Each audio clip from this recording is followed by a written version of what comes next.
अस्सलाम वालेकुम स्टूडेंट्स। जैसा कि आप जानते हो हम पढ़ रहे हैं 8th क्लास की जियोग्राफी, ठीक है ना। तो उसकी दूसरी लेसन जो थी what was that was land, soil, water, nature, vegetation and wild life, ठीक है ना। तो all these things as you see all natural resources, ठीक है ना। तो उनको हमने एक एक करके पढ़ना है। तो उसमें से हमने पहले ही क्लियर किया है एक लैंड, ठीक है ना, उसको हमने पूरी तरह से क्लियर कर दिया है। अब हम पढ़ेंगे दूसरा, दैट इज सोइल, ठीक है ना। सोइल को आज हम पढ़ेंगे। सोइल तो आपने देखी होगी, मिट्टी, ठीक है ना।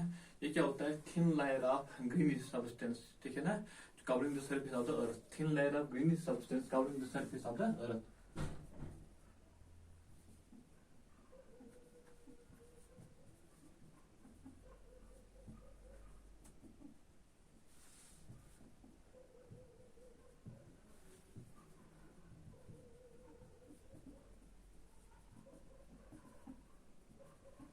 क्या होता है? सोइल थिन लेयर होती है, पतली होती है, लेकिन क्योंकि जो आप देखते हो ना लैंड, जब आप देखते हो तो उसके जो ऊपर की सतह होती है, ठीक है ना, ये थिन होती है, ठीक है ना। जो इस पे वो ग्रीन आप देखते हो ना, वेजिटेशन जो होते हैं, दैट इज सोइल। तो थिन लेयर होती है of greeny substance covering the surface of the earth. आप पूरी जमीन पे देखते हो, जो भी लैंड है उस पे आप देखते हो थिन लेयर होती है, ठीक है ना। ग्रीनी सब्सटेंस होता है, दैट इज कॉल्ड सोइल, ठीक है ना। उसको हम सोइल कहते हैं। ये क्लोजली लिंक होता है किसके साथ? It is closely link to the land. ये जो लैंड है, जमीन है, उसके साथ क्लोजली लिंक होता है क्या? सोइल, ठीक है ना। तो अब हमने सोइल पढ़ा। अब इसके फैक्टर्स हैं, ठीक है ना, जो उसका फार्म करने में, जो उसका बनाने में अहम रोल अदा करती है। व्हाट आर द फैक्टर्स, ठीक है ना, जिससे सोइल फार्म हो जाती है, जिससे सोइल बन जाती है। तो फैक्टर्स हम पढ़ेंगे। इसमें है पेरेंट रॉक। पहला क्या है? पेरेंट रॉक, जो मेन रॉक होता है, ठीक है ना। जो मेन रॉक होता है वो अहम रोल अदा करता है इन द फॉर्मेशन ऑफ सोइल, ठीक है ना। इसके साथ साथ क्या है? क्लाइमेट। देखो ना, जो ये सोइल बन जाते हैं, जब ये मिल जाते हैं, यहाँ पे आप रॉक ले लो, ठीक है ना, या आप ले लो जो ऑर्गेनिक मैटर होते हैं, ठीक है ना वो ले लो। तो ये सभी चीजें क्या हो जाते हैं, इनसे कैसे सोइल बन जाती है, उस प्रोसेस को कहते हैं, that process known as weathering. Weathering क्या है? वेदरिंग क्या है? जो वेदरिंग है, ये डिकेइंग ऑफ दीज रॉक्स है। जब रॉक्स डिके हो जाते हैं, जो एक्सपोज रॉक्स होते हैं, मतलब जो टूट जाते हैं और फिर कन्वर्ट हो जाते हैं मिट्टी में उनको मिट्टी बन जाती है। Why this happens? क्योंकि इसमें टेम्परेचर भी अहम रोल अदा करता है, और रेनफॉल इसके डिके होने में, ठीक है ना। किसके डिके होने में? रॉक जो है इसको डिके होने में, फिर उसको चेंज करता है, किसमें? मिट्टी बन जाती है। इसको ये किस प्रोसेस से हो जाती है? इसको टेम्परेचर की भी जरूरत होती है, उसको रेनफॉल की भी जरूरत होती है, और इस ओवरऑल प्रोसेस को जो ये प्रोसेस हो जाती है कि ये डिके हो जाते हैं रॉक्स, ठीक है ना, फिर मिट्टी बन जाते हैं with the help of temperature and rainfall. This whole process is known as weathering. तो इस प्रोसेस से बन जाती है वेदरिंग से, ठीक है ना। तो मैंने कहा पहले ही, पेरेंट रॉक जो मेन रॉक होता है उस पर डिपेंड होता है सोइल, ठीक है ना। इसके अलावा क्या होता है? क्लाइमेट। क्लाइमेट में क्या आता है ना? टेम्परेचर आता है, रेनफॉल आता है। They also play important role in the formation of soil, ठीक है ना। इसके अलावा मैंने कहा ऑर्गेनिक मैटर बहुत ही जरूरी है। ऑर्गेनिक मैटर मतलब जो भी अपना फ्लोरा एंड फौना से, ठीक है ना, निकलता है, फिर वो चेंज हो जाते हैं ऑर्गेनिक मैटर में, ठीक है ना। तो वो जब इसके साथ मिल जाते हैं, वो क्या डिटरमाइन करते हैं कि सोइल कितनी फर्टाइल है। इसमें जितना ऑर्गेनिक मैटर एंड मिनरल्स जब कम राइटली मिक्स हो गए इनका, तो इनसे क्या बन जाती है? जो सोइल होती है दैट बिकम्स फर्टाइल। क्या क्या चीज? जब organic matter and minerals right तादाद में, राइट अमाउंट में मिल जाते हैं, ठीक है ना, तो इससे सोइल क्या बन जाती है? फर्टाइल, ठीक है ना। इसके अलावा जो है most important, that is time.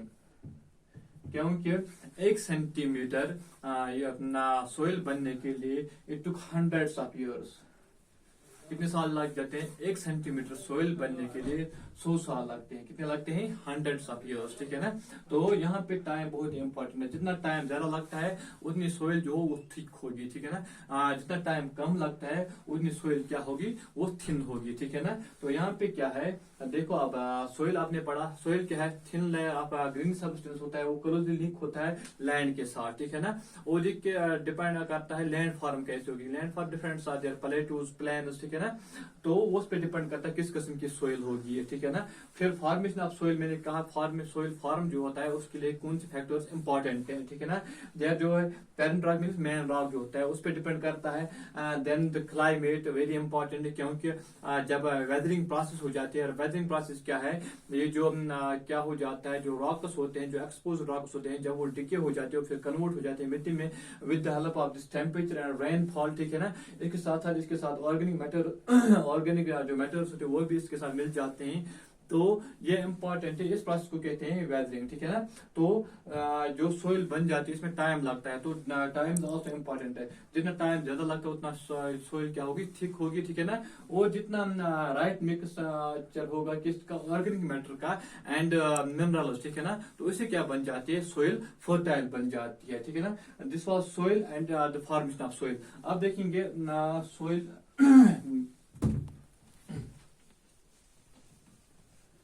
अब देखेंगे थ्रेड्स, इस सोइल को क्या थ्रेड्स हैं, ठीक है ना, इस वक्त इस दौर में, ठीक है ना। That is soil erosion and soil depletion. देखो एक क्या है, सोइल गेट्स इरोडेड, ठीक है ना, due to various factors both human as well as natural factors are there which are responsible for soil erosion, ठीक है ना।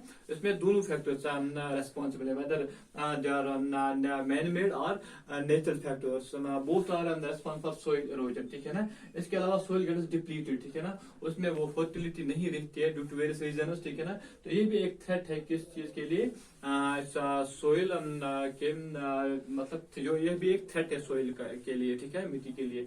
तो इसमें मैंने पहले ही कहा कि बोथ है हम natural as well as man made factors are responsible. हम देखते हैं वो क्या फैक्टर्स है जो थ्रेट्स हैं किस चीज के लिए, सोइल के लिए।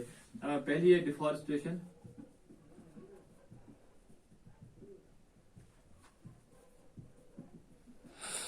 फ्लड्स है, लैंडस्लाइड्स है, ओवर ग्रेजिंग,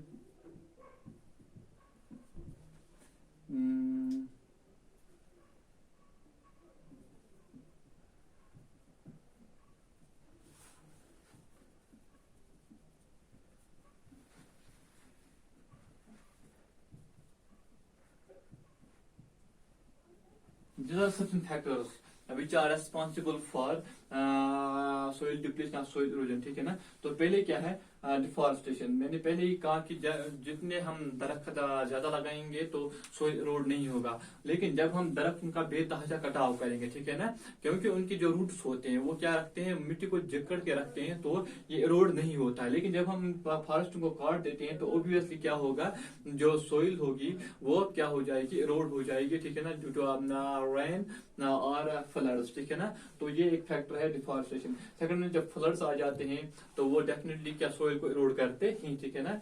इस तरह से लैंडस्लाइड जब mass movement, what is landslide, mass movement of land, ठीक है ना, रॉक्स, तो दैट इज लैंडस्लाइड, तो इससे भी सोइल इरोड हो जाता है। इसके अलावा जो ओवर ग्रेजिंग है, मैंने पिछले लेक्चर में भी आपको कहा कि जब हम जो हमारे मवेशी होते हैं जब वो घास चाहते हैं, ठीक है ना, अगर वो ओवर ग्रेज करेंगे किसी जगह पे तो वो जो ग्रीन सबस्टेंस ये थिन होता है, सोइल बहुत ही थिन होती है, जो ग्रीन सबस्टेंस होता है उसको वो उखाड़ फेंकते हैं, उससे भी सोइल इरोड होने का खतरा रहता है। इस तरह से रेन वॉश, मतलब जब बारिश ज्यादा होती है तो वो धो के ले जाते हैं, इससे भी सोइल इरोड होने का खतरा है।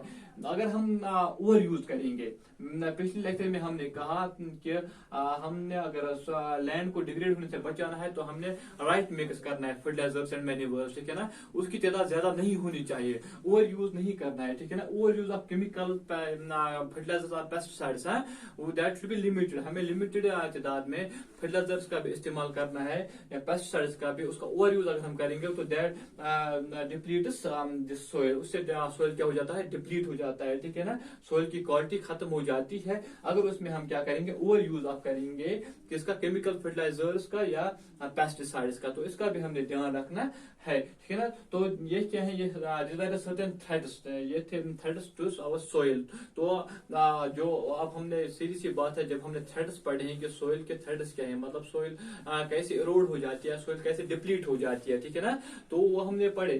तो डेफिनेटली हर एक प्रॉब्लम का सोल्यूशन होता है, ठीक है ना, तो हर एक प्रॉब्लम का सोल्यूशन ढूंढना ही पड़ता है, तब जाके हम वो प्रॉब्लम हम हल कर सकते हैं। तो ये अगर ये थ्रेट्स हैं तो कंजर्वेटिव मेजर्स भी होंगे। मतलब कंजर्वेटिव मेजर्स क्या, तहफ्फुज जिनसे हम सोइल को बचा सकते हैं। तो there are few conservative measures जिनको अगर हम इस्तेमाल करेंगे तो definitely we can protect our soil from getting eroded और डिप्लीटेड। तो वो हम कल के क्लास में डेफिनेटली पढ़ेंगे कि what are the factors which can conserve our this valuable resource soil from getting eroded और डिप्लीटेड है। तो इसके लिए आपको कल का क्लास देखना जरूरी है। तो आज बस इतना ही, सब खुदा हाफिज।